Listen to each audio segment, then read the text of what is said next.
Hello student, welcome to all of you. I am Miss Rupali Yadav. Today's lecture, the career oriented course Advanced Diploma in Insurance and Risk Management. आपण career oriented course advance diploma in insurance and risk management याचा study करत आहोत. आपण last लेक्चरला unit number first सुरू केले आहे. Unit number first आहे risk management, जोखीम व्यवस्थापन. त्यामध्ये आपण जोखीम व्यवस्थापन म्हणजे काय आणि त्याचे प्रकार बघितले. जोखीम व्यवस्थापनामध्ये काय कोणते घटक आवश्यक असतात त्याबद्दल आपण चर्चा केली. त्यानंतर त्याचे प्रकार बघितले. प्रकारामध्ये अनेक पॉईंट्स होते. त्यामध्ये कोणते होते तर त्याचे प्रकार कोणते होते तर शुद्ध धोका, सट्टा धोका, विशेष धोका, मूलभूत धोका, स्थिर धोका, डायनॅमिक जोखीम अशा प्रकारचे आपण प्रकार हे अभ्यासलेले आहेत मागच्या लेक्चरमध्ये. रिस्क मॅनेजमेंटमध्ये आपण नेक्स्ट पॉईंट स्टार्ट करीत आहोत. Risk evaluation. रिस्क इव्हॅल्युएशन म्हणजे जोखीम मूल्यांकन. जोखीम मूल्यांकनाचा आपण या लेक्चरमध्ये अभ्यास करणार आहोत. जोखीम मूल्यांकन म्हणजे काय तर जोखीम संदर्भात गुंतवणूक किमती किंवा गुंतवणुकीच्या परताव्याची अस्थिरता किंवा चढ उतार आहे. तर जोखमीचे मूल्यमापन गुंतवणूक क्रियाकलापामध्ये समाविष्ट असलेल्या सर्व संभाव्य जोखमींचे पद्धतशीर मूल्यांकन आहे.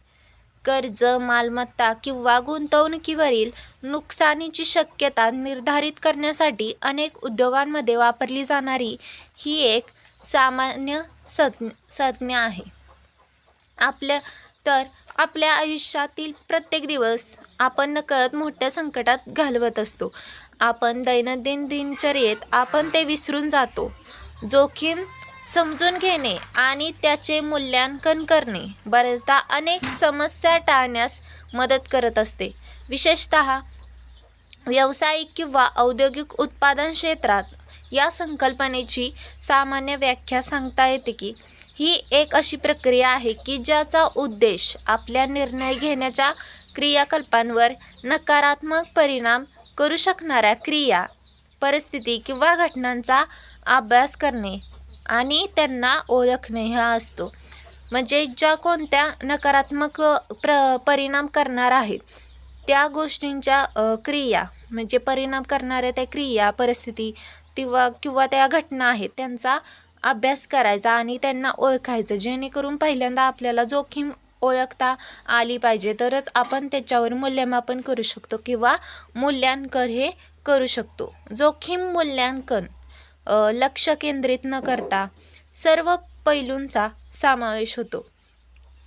अगदी त्या पर्यायांची गणना केली जाते ज्याची संभाव्यता सैद्धांतिकदृष्ट्या संभव नाही.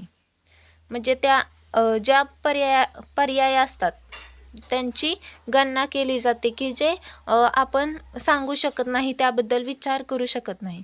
व्यवसायात हे सामान्यतः स्वीकारले जाते की गुणात्मक विश्लेषणामध्ये जोखमीचे कारण ओळखणे हे समाविष्ट आहे. कोणताही व्यवसाय सुरू करताना कोणताही व्यवसाय असेल तर त्यामध्ये जोखीम ही असतेच. कोणताही व्यवसाय हा प्रॉफिट कमवण्यासाठी केला जातो. मग त्याबरोबर त्यामध्ये असणारी जोखीम पण व्यावसायिक हे ओळखत असतात, ते समजून घेत असतात आणि त्याच्यावर ती जोखीम स्वीकारत असतात. ती जोखीम स्वीकारून त्याच्यावर योग्य पर्याय किंवा योग्य यंत्रणा हे पार पाडत असतात. जेणेकरून त्या जोखमीचा परिणाम हा व्यवसायावर होऊ नये. जे ते की कमी करण्यास किंवा पूर्णपणे काढून टाकण्यास मदत होईल की जोखीम ही पूर्णपणे काढून टाकायची किंवा ती कमी करता येईल याबद्दल जास्तीत जास्त मॅनेजमेंट करायचं, त्यांचं प्लॅनिंग करायचं हे व्यावसायिकासाठी इम्पॉर्टंट असतं. जर चांगला व्यवसायाने चांगलं प्लॅनिंग केलं, जोखमीचं मूल्यांकन केलं, ते जोखीम ओळखता आली तर त्यामध्ये त्याला तो कमी करू शकतो किंवा तो पूर्णपणे नष्ट करू शकतो. आज या घटकाचा अभ्यास करण्यासाठी अनेक पद्धती आणि साधने दृष्टिकोन आहेत, परंतु मूलभूत भाग व्यावहारिकदृष्ट्या अपरिवर्तित राहतो आणि त्यात खालील चरणांचा समावेश पण होत असतो, जेणेकरून आपण कोणतेही जोखीम स्वीकारणे किंवा त्या जोखीम कशी आहे त्याचं योग्य व्यवस्थापन करणे हे महत्त्वाचं असतं, जेणेकरून आपल्याला कोणत्याही जोखीम आली, रिस्क आली तर त्यावर आपण योग्यपणे पर्याय काढू शकतो किंवा त्यावर योग्यपणे विचार करून प्लॅनिंग करून ती कमी करू शकतो, जेणेकरून आपल्या व्यवसायाला त्याचा कोणताही त्रास होऊ नये किंवा कोणत्याही प्रकारची अडचण आपल्याला निर्माण होऊ नये.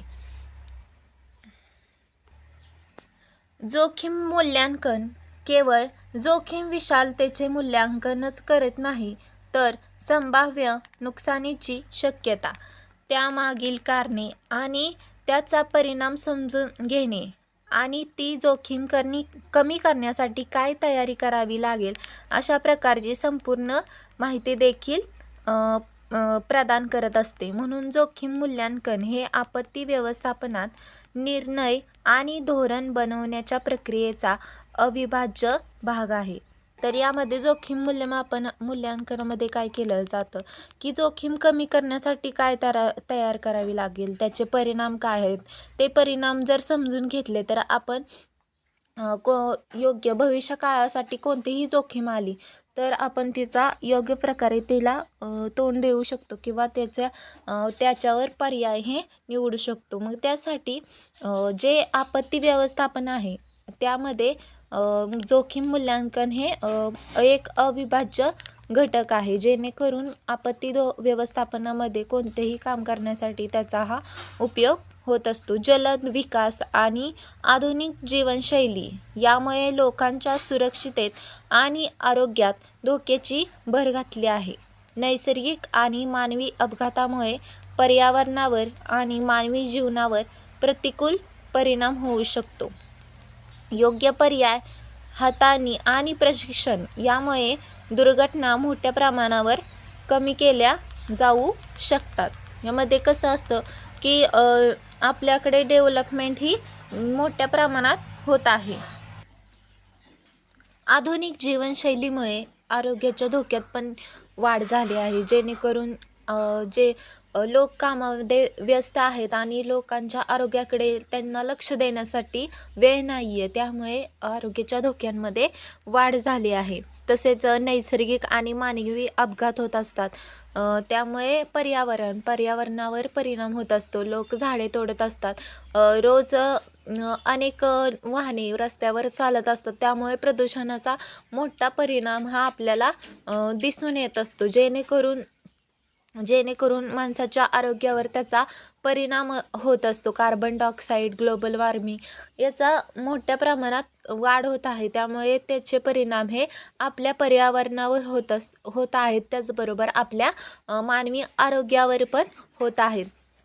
मोठ्या प्रमाणावर जंगलतोड सुरू आहे, माणसे झाडे तोडत आहेत, त्याचा वापर करत आहेत फर्निचर बनवण्यासाठी, त्याचा पण परिणाम हा पर्यावरणावर होत आहे. आपल्याला ऑक्सिजनची गरज असते आणि तो ऑक्सिजन कुणाकडे असतो तर झाडांकडे असतो, त्यासाठी झाडे महत्त्वाची आहेत आपल्यासाठी.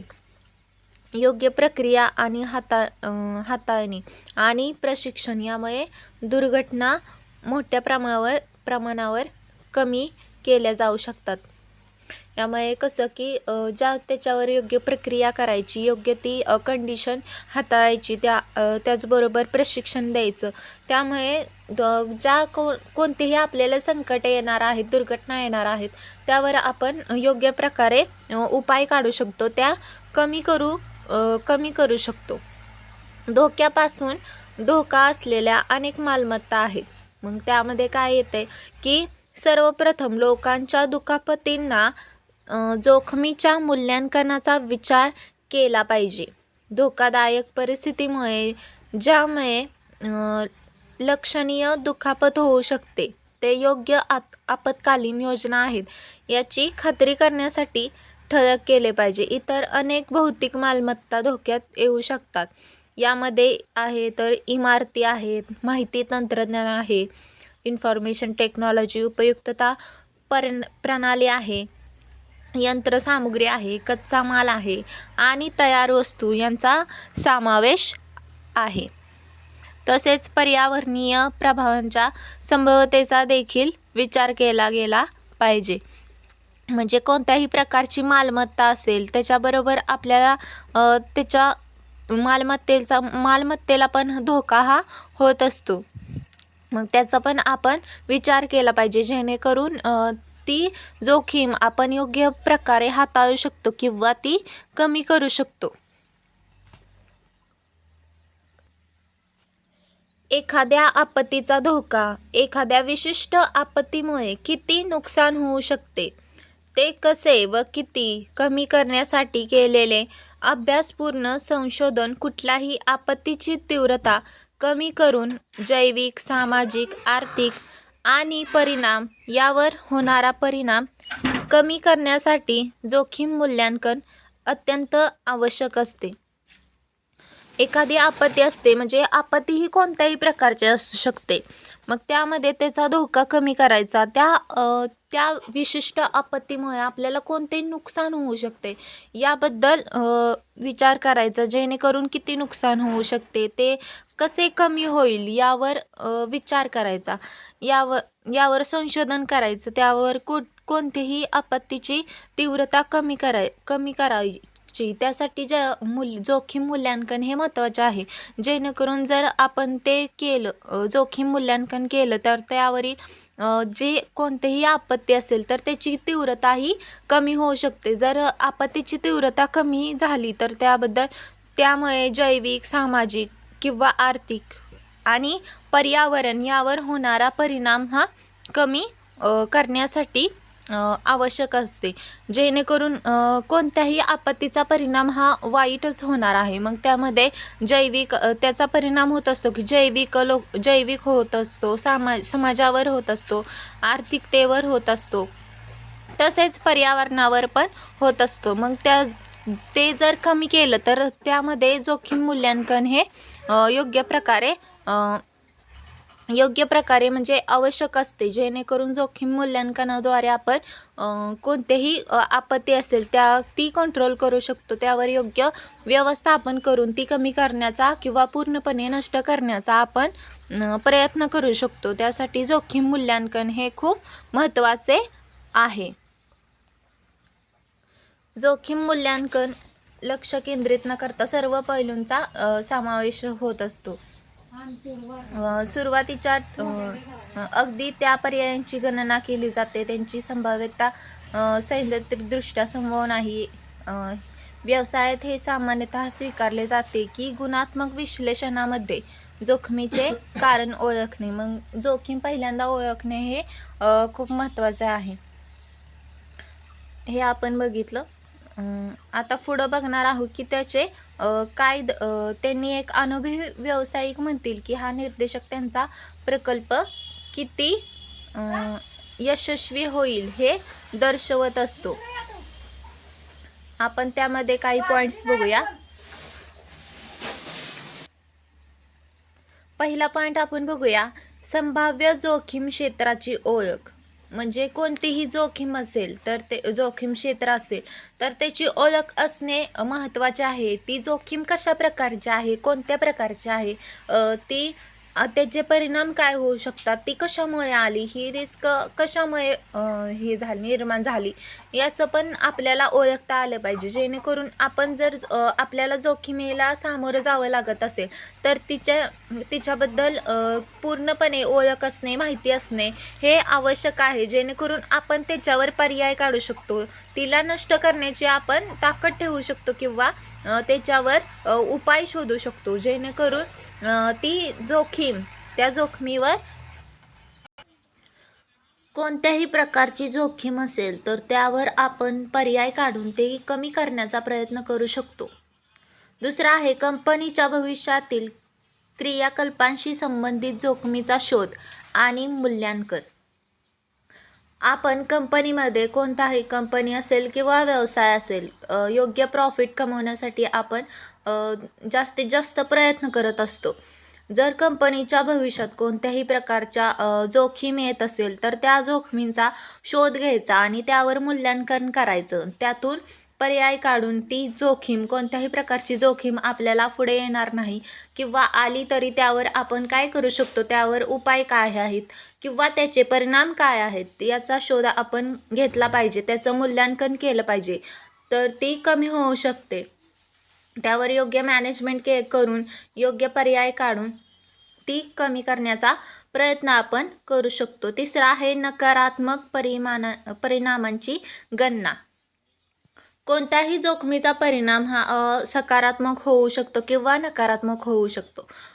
कोणत्याही गोष्टीला दोन पॉझिटिव्ह आणि निगेटिव्ह या गोष्टी असतात. मग त्यामुळे जर नकारात्मक परिणाम जास्त होत असतील तर त्यांची गणना करणे आवश्यक आहे किंवा कोणते नकारात्मक परिणाम होणार आहेत येणाऱ्या जोखमीमध्ये, तर त्यावर आपण उपाय काढून त्यावर ते कमी करण्याची तयारी ठेवली पाहिजे, जेणेकरून कोणत्याही नकारात्मक गोष्टींचा किंवा नकारात्मक परिणामांचा परिणाम हा कंपनीवर किंवा व्यवसायावर होत असतो.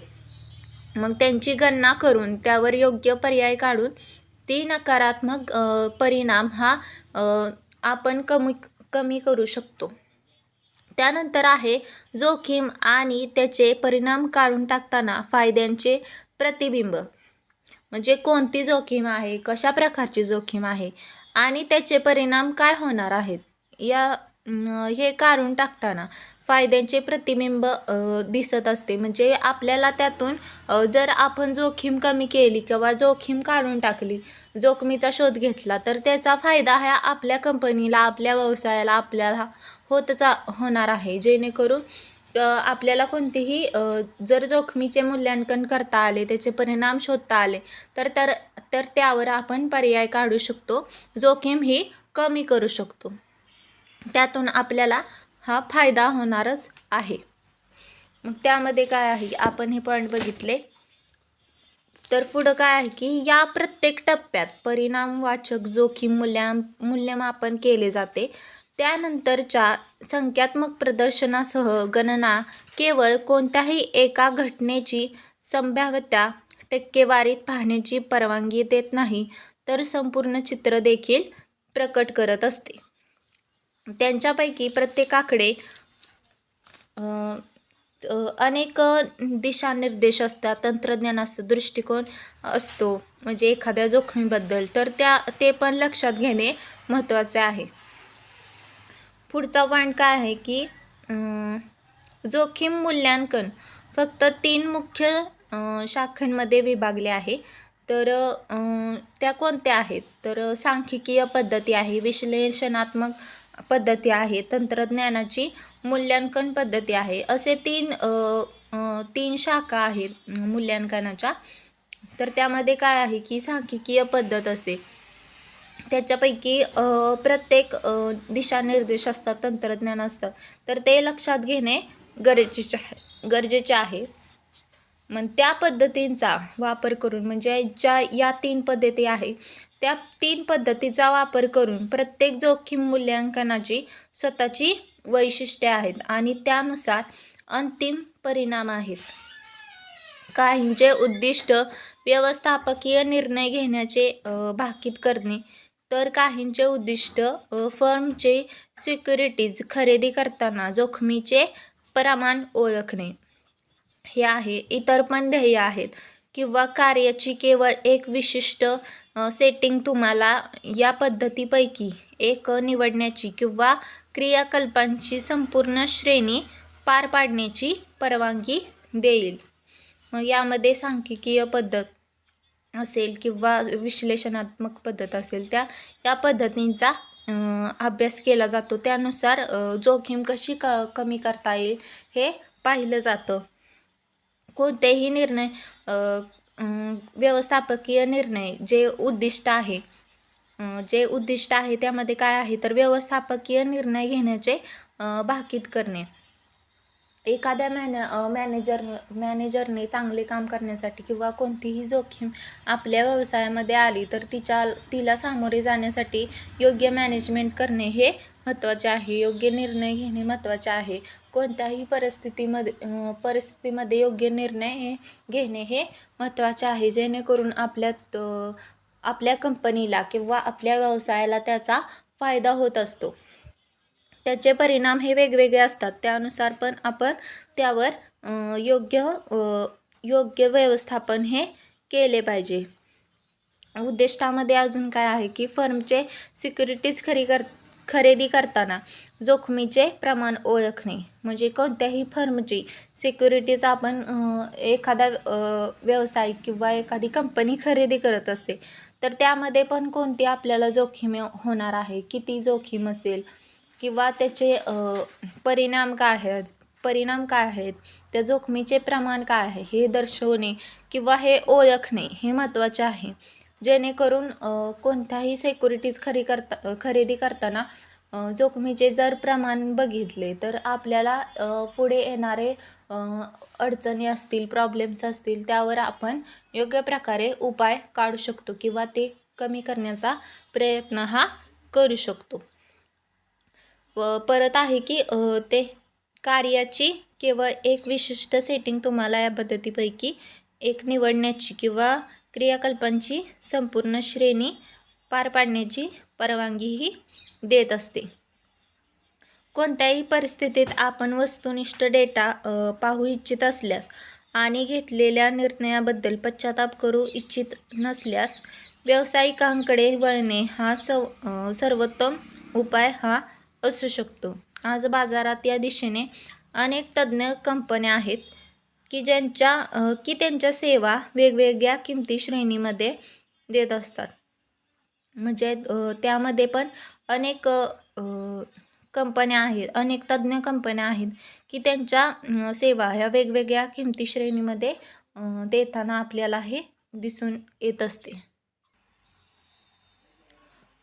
जोखमींचे मूल्यांकन करणे आपल्या व्यवसायाचे आरोग्य आणि सुरक्षिततेच्या व्यवस्थापनाचा एक भाग म्हणून आपण कामाच्या ठिकाणी असलेल्या जोखमींवर नियंत्रण ठेवणे हे आवश्यक होत असते. आपल्या व्यवसायाचे आरोग्य हे आपल्या व्यवसायासाठी किंवा इतर व्यवसायांसाठी किंवा आपल्या योग्य व्यवसायाच्या प्रॉफिटसाठी हे महत्त्वाचं असते. जेणेकरून जर व्यवसायाचे आरोग्य किंवा मानवाचे आरोग्य चांगले असेल तर तो योग्य प्रकारे कार्य हे करू शकतो.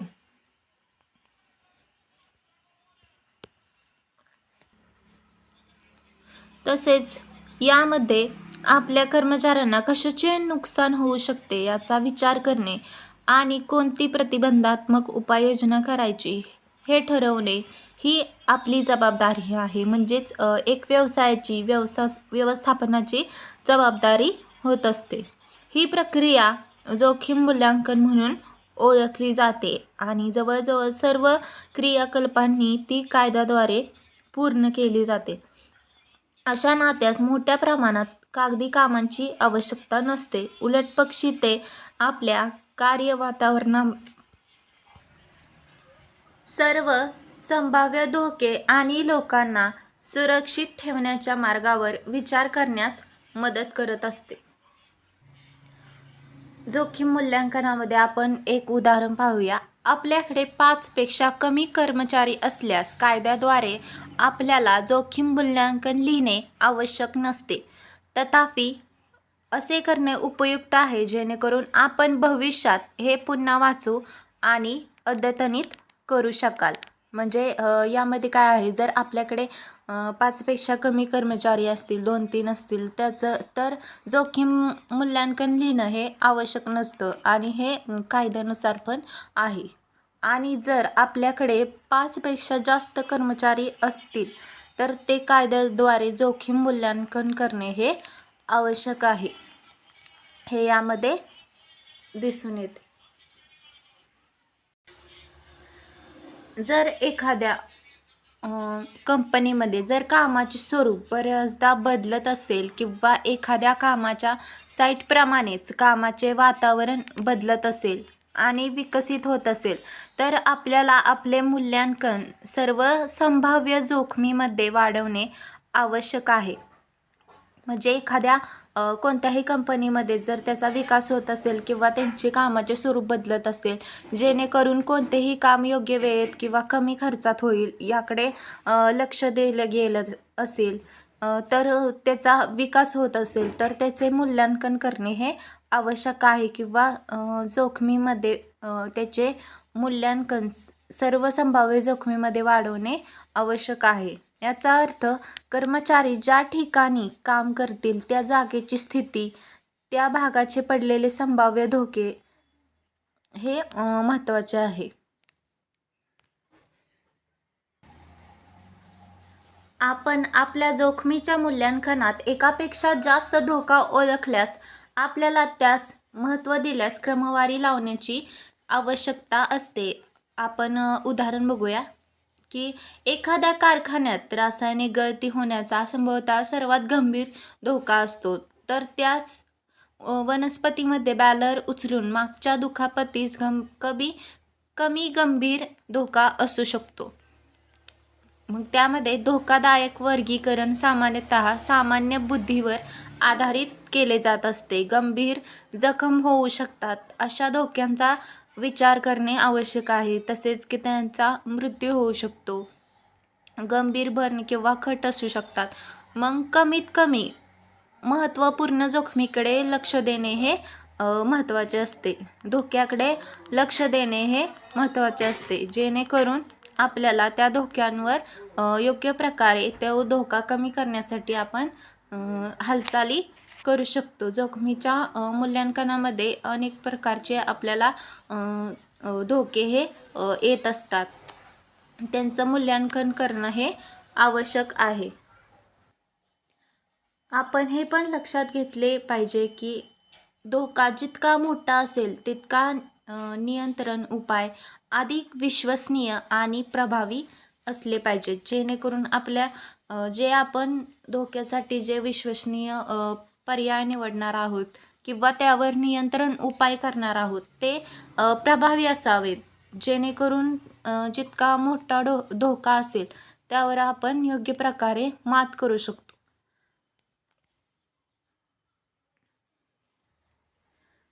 जोखीम मूल्यांकनामध्ये एका वर्षात जोखीम मूल्यांकन पुनरावलोकनासाठी तारीख निश्चित करायची असते, जेणेकरून वर्षाकाठी कामाच्या ठिकाणी मोठे बदल झाल्यास जोखीम मूल्यांकन शक्य तितक्या लवकर अद्ययावत करावी लागत असते. जोखीम ही एक अनिश्चित परंतु संभाव्य घटना आहे जी मानवी जीवनाच्या कोणत्याही क्षेत्रात येऊ शकते. अशा घटना अत्यंत अस्थिर श्रेणी आहेत. ते त्यांच्या परिणाम, संभाव्यता आणि परिणामांमधील कोणतेही बदल हे प्रतिबिंबित करत असतात. तर आपण आजच्या लेक्चरमध्ये जोखीम मूल्यांकन, रिस्क इव्हॅल्युएशन म्हणजे काय हे बघितलं. पहिल्यांदा आपण जोखीम व्यवस्थापन म्हणजे काय हे बघितलं. त्यानंतर जोखमीचे ओळख, आयडेंटिफिकेशन कशी असते ते महत्त्वाचं असतं, जेणेकरून आपण त्यावर जर आपल्याला जोखमीची ओळख असेल तर आपण जोखमीचे मूल्यांकन हे करू शकतो. त्यामध्ये आपण त्याचे पॉईंट्स बघितले, त्याची ओळख कशी होईल, जोखीम क्षेत्राची ओळख कशी होईल, त्यानंतर शोध किंवा त्यांचे मूल्यांकन, त्याचे नकारात्मक परिणाम, त्यावर आपण उपाय चांगल्या प्रकारे उपाय कसे शोधू शकतो. त्याचप्रमाणे कोणत्याही प्रकारची आपल्याला जोखीम येऊ शकते तर त्यावर आपण योग्य मूल्यमापन करणे, मूल्यांकन करणे हे आवश्यक आहे. त्या जोखमीची ओळख करून त्यावर मूल्यांकन करणे आवश्यक आहे. त्यानंतर पुढचा पॉईंट आहे आपल्याला रिस्क अवॉइडन्स, म्हणजेच धोका कसा टाळायचा, जोखीम कशी टाळायची ते आपण पुढच्या लेक्चरमध्ये अभ्यासणार आहोत. आत्ता यामध्ये आपण पहिल्यांदा जोखीम मॅनेजमेंट, रिस्क मॅनेजमेंट, जोखीम व्यवस्थापन हे बघितलं. त्यानंतर आपण इव्हॅल्युशन इव्हॅल्युशन, तसेच अवॉइडन्स, रिस्क अवॉइडन्स. त्यानंतर इम्प्लिमेंटेशन म्हणजेच अंमलबजावणी, आणि त्यानंतरचा शेवटचा पॉईंट आहे परिणाम पुनरावलोकन. हे आपण असे या युनिटमध्ये 5 पॉईंट बघणार आहोत. तर पुढच्या लेक्चरमध्ये आपण धोका कसा टाळायचा हे बघणार आहोत. आता आपण लेक्चर संपवूयात. Thanks all of you.